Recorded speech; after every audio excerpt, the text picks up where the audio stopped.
ഇന്ത്യയിലെ വിവിധ സംസ്ഥാനങ്ങളിലെ ഭിന്നശേഷിക്കാരായ കുട്ടികളെ ഉൾപ്പെടുത്തി തിരുവനന്തപുരത്ത് നടന്ന സമ്മോഹൻ കലോത്സവത്തിന്റെ സമാപന സമ്മേളനം കേന്ദ്രമന്ത്രി വി മുരളീധരൻ നിർവഹിച്ചു.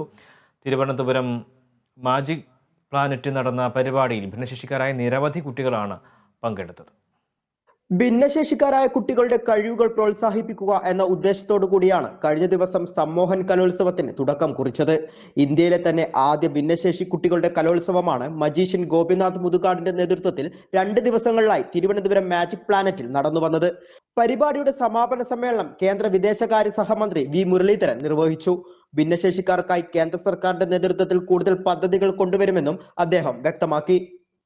2047 ഇന്ത്യയെ വികസിത രാഷ്ട്രമാക്കി മാറ്റാനുള്ള ഒരു സ്വയം പര്യാപ്ത ഭാരതം എന്നുള്ള ലക്ഷ്യത്തിലേക്ക് എത്താനുള്ള പ്രവർത്തനങ്ങൾ ഭിന്നശേഷിക്കാരെ മാറ്റി നിർത്തിക്കൊണ്ടല്ല, ഭിന്നശേഷിക്കാരായിട്ടുള്ളവരെ കൂടി മുഖ്യധാരയിൽ ഉൾപ്പെടുത്തിക്കൊണ്ട് അവരുടെ കൂടി പങ്കാളിത്തത്തിലൂടെ ഇന്ത്യ ഒരു വികസിത ഭാരതമായിട്ട്, ഇന്ത്യ ഒരു സ്വയം പര്യാപ്ത ഭാരതമായിട്ട് മാറണം എന്നുള്ള ആ താല്പര്യമാണ് കേന്ദ്ര സർക്കാരിനുള്ളത്.